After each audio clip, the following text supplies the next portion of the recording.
রাসূলুল্লাহ সাল্লাল্লাহু আলাইহি ওয়াসাল্লাম বললো যে দেবর ভাবির সম্পর্ক এটা মানে সব থেকে সেন্সিটিভ।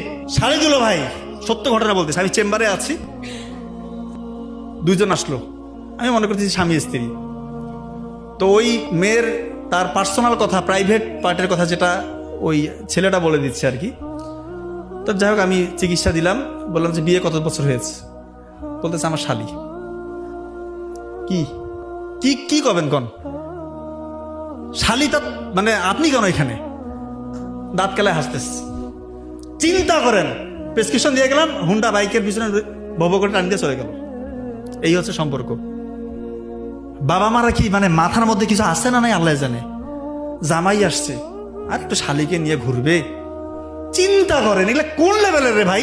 এগুলা কি এক একটা অলি নাকি? এরা যারা বিয়ে করার শালি কি তার কি মানে ওর কি কাজ করে না কোনো ব্রেনের মধ্যে নাকি?